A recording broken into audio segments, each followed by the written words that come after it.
I'll start with mine then, because I don't think that's gonna be the same for us. Because I have a lot of movies here I don't think you've seen, or a few of them at least. My number 10, I suppose, my least worst movie of 2024 was Brothers, the Amazon Prime movie starring Josh Brolin and Peter Dinklage. Right. I saw Peter Dinklage on Hot Ones promoting it, so I was like, oh, I mean, obviously he was there to promote it, so he had to say he liked it, but he seemed like it was, he seemed kind of passionate about it. It didn't seem like he was phoning it in. Yeah. I guess it's just attesting to his skill as an actor, because that movie was pretty bad. Pretty bad. I can see what they were going for, but it just didn't work anywhere. It was, I mean, good performances, because it's Josh Brolin and Peter Dinklage and Glenn Close. Brendan Fraser's in it. But it just didn't work at all. So it's a 2 out of 5. My cat just surprised me. She's learned how to climb the back of my chair. Nice. It's a good image. Good for YouTube. My number 9 was a big disappointment for me, because last year, well, I guess 2023 even maybe, we saw the trailer for Cuckoo. Oh yeah, and we were like, oh, that looks cool. I never got around to see that one. Shit. Maybe skip that one, because it wasn't good at all. Oh no. It wasn't scary. It was all over the place.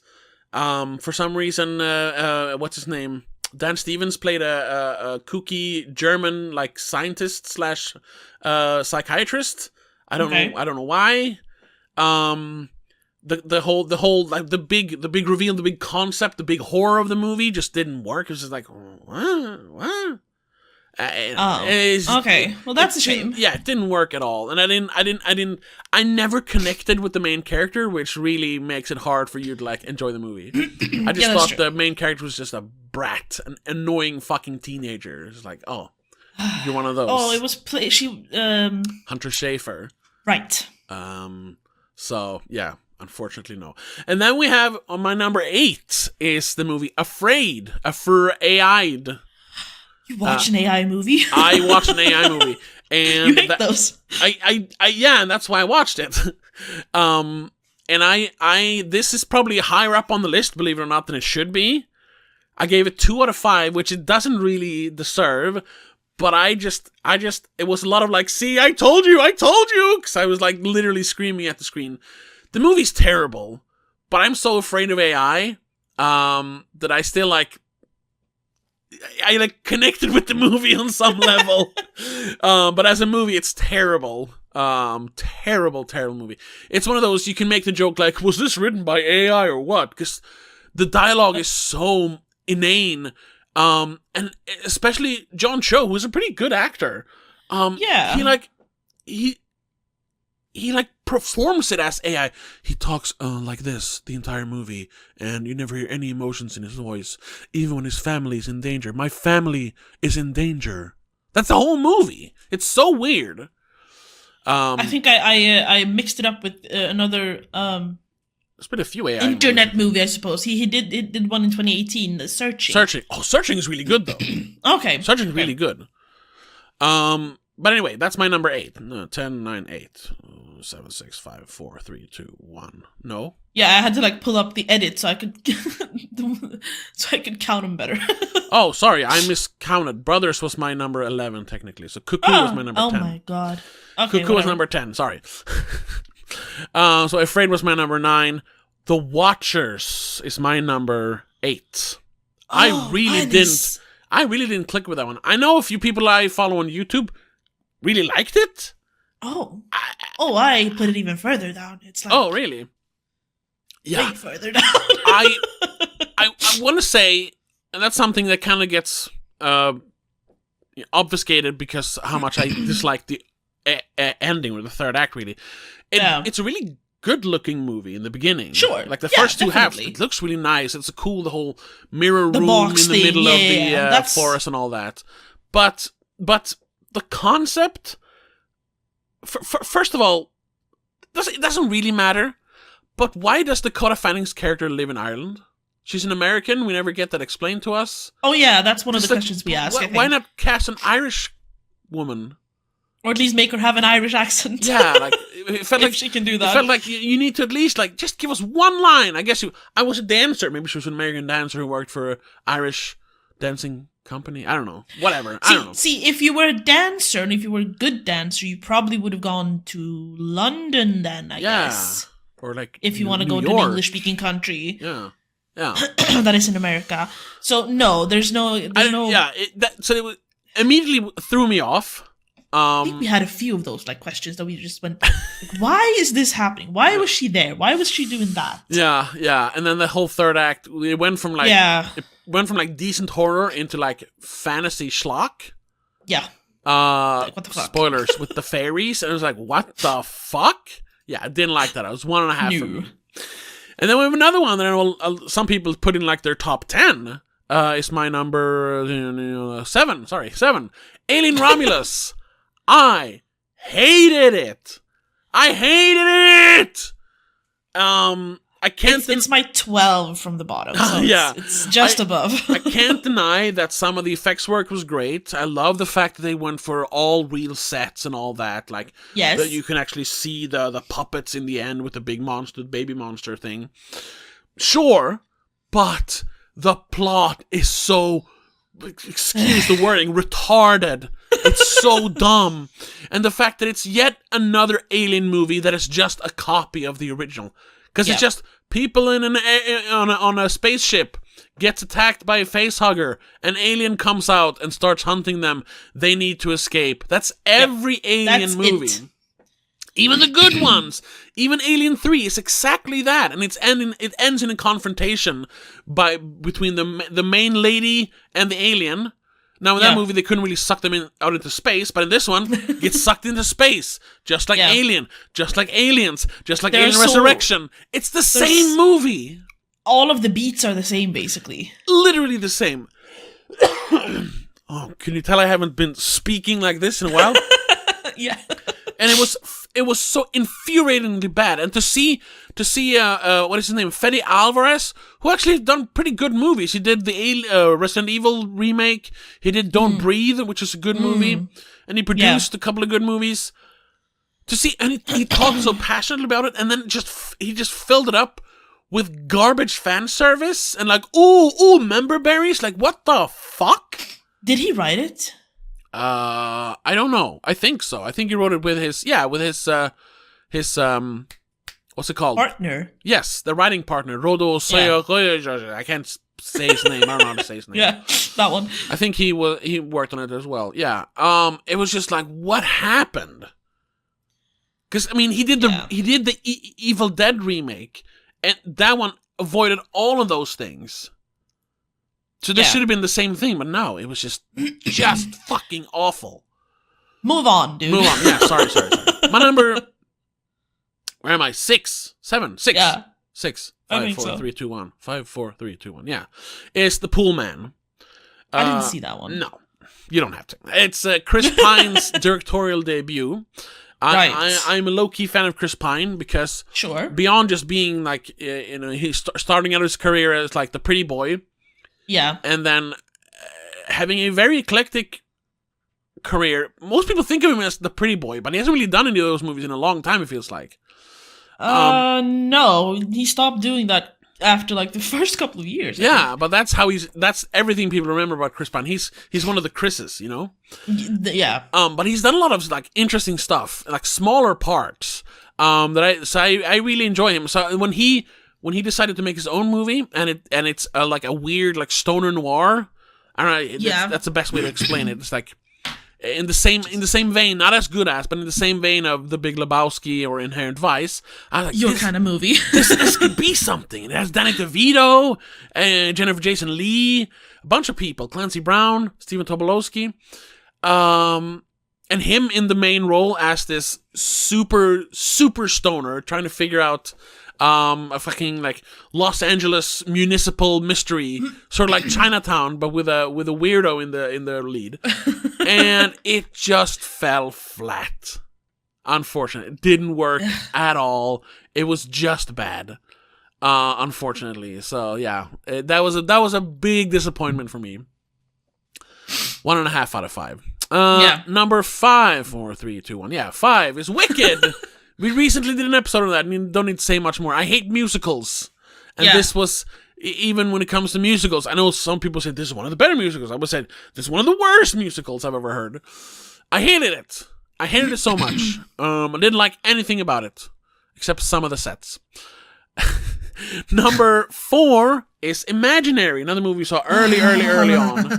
This could be lower on the list, but just like a lot of people who has it on their like top 10 list, or top 10 worst list, but higher up, say at least the ending is somewhat, or the third act is somewhat inventive when they actually go into the dream world.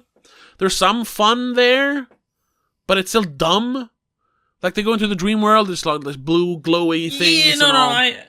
I just don't remember thinking there was anything fun to it. I just remember thinking it's not even purely dumb and like. I'm not even saying it was good. It was just at least it's better than the first 2 acts, which is just a house. Yeah, that's true. That's it, and that's the only reason it got a 1 star from me. I gave it a 1 star because I feel bad giving a movie just half a star. Oh, I have no problems doing that. Like, unless it's pure garbage, like everything looks ugly, no one can act, there's no music, like there's nothing. That's a 0. That's a 0 star for me, but you can't technically give 0. Yeah, no, you can't really give 0, unfortunately. I don't have any half stars, to be honest. Oh, really? I have 1 or 2. Well, let's go to number 3 then. The Crow. Did you watch it? Did we talk about it? We talked about it. Oh, I don't even remember because it was so bad. I don't know if we did a full episode on it or if we just mentioned it. We might have just mentioned it, yeah. It is terrible. So bad, so tone deaf. Like we said, we talked all about it. Why does this movie exist? You can't even say it's like, we want to keep the rights to the IP. No, because those went back a long time ago because there haven't been Crow stuff for decades. They must have known that no fan would ever go for this. Like, nobody wanted to watch this. Not Crow fans, not movie fans. People wanted to watch it, but they ended up hating it, I think. People were kind of excited for it when they heard that there was a Crow movie coming out. They were? Yes. I mean, I saw a lot of hype about it. There are, like always, a lot of 5-star ratings. Sure, but they're idiots. There's like... there is actually... 3,631 5-star ratings on Letterboxd, which is 4% though of everyone who watched it. There's even less 4.5 stars for some reason. Either way, no, it is just awful, and I feel bad for Bill Skarsgård. Yeah. He's such a good actor. Was such a waste of talent. He is okay, but the material really drags him down. He needs better material and he needs a better director, I think. Yes. Because he flourishes with the right directors and when he gets to play a weird role. Yeah. And this wasn't weird enough. No, this was just cringy. Yeah. Oh, so cringy. All the like teen angst between these two supposedly 20-year-olds. Exactly. Yeah. The only good part of this, and that's why it's not a half star for me, why it's not in the bottom, is that fight scene or action scene, the shootout in the opera house. Kind of cool. Yeah. Yeah, that was the only good part of the entire movie. But that's like 3 minutes out of an hour and a half. So almost 2 hours. I think that was our logic when we talked about it. We said, that scene gave it an extra half star. Yeah, you had opera music, you had the big, marble everything, walking up and down stairs, the shooting, the blood, and him not being able to die. Yeah. It looked cool. But that's really it. Cool. That's it. Number 2 on my list was The Strangers, Chapter 1. Oh my god. What utter... And I don't want to. No, don't. I'm scared it's going to ruin the original. It won't ruin the original, but just don't. It's not worth it. It's terrible. Fucking awful. Not even the masks are good in it. It's too... Oh, God. Even the potato sack guy or the... Yeah. Yeah, it's... Burlap sack. Yeah, burlap sack guy. Now it's just this, like... It's like designed for his face, and it's just like, you know... And it's also just... I'm also it's like a little afraid that I'm just going to be scared because the original is probably the scariest movie I've ever watched in my entire life. That you finished. That I've finished. We'll talk about that later. Well, there's different reasons for that. No, so like just skip it. It was just awful, and it is basically a remake of the original. Right, it's the same storyline. Yeah, so no one knows if this is supposed to be a reboot or if it's a origin story. No one knows. It's called Chapter 1 because they're making 2 more. I think both of them coming out next year. Which is, I remember when the trailers came out, people were saying that it is a what's that weird word that people use, like a requel or whatever the fuck they called it? A requel, yeah, like it's a reboot sequel kind of thing. Soft reboot. Yeah. The last ones happened, but this is now the new start. Which wouldn't work, though, because they killed all the murderers in Prey at Night, the sequel to the original. I didn't watch that one either. No, it was pretty bad. Not as bad as this one, it was pretty bad. Either way, awful movie. Never watch it. I probably won't even hate watch Chapter 2 and 3 when they eventually release. And then finally, number 1 on my top 10 crap list, the worst movie of the year. Can you guess it? It's Red 1! I mean, we talked about it in the end of last year. I guess this is my only half star, yeah. It is, I think I started watching it and gave up like 10 minutes in. Yeah. That was after you had told me about it, though, and like talked about it. So I was like, man, maybe I should try just to hate watching it. It is. It is. You know, all the like the formulaic, like boring like garbage that Disney makes nowadays. Yeah. Mixed with the like. What do you call it? Like heartless content slop that comes out from like Netflix or Amazon Prime, like this is. Like this is, and then you have The Rock's ego on top of that. Yeah, then you have the fact that it's just a product because the star is The Rock, who is not an actor; he's an entrepreneur. Yeah. All of these, the worst of Hollywood right now, all combined into this mass and then compressed into fucking like, you know, molten lava, almost diamond, you know, in the middle. Yeah. That's what Red 1 is. It's the and they threw Christmas on it. And they threw Christmas on it, which is even worse. It is just the culmination of years of garbage movies compacted in together. Like I said, it is a soulless corporate piece of garbage content slop. This movie is an affront to filmmaking and art in general. It is the worst fucking piece of garbage I have ever. It might even be the worst movie ever. Maybe. It might be.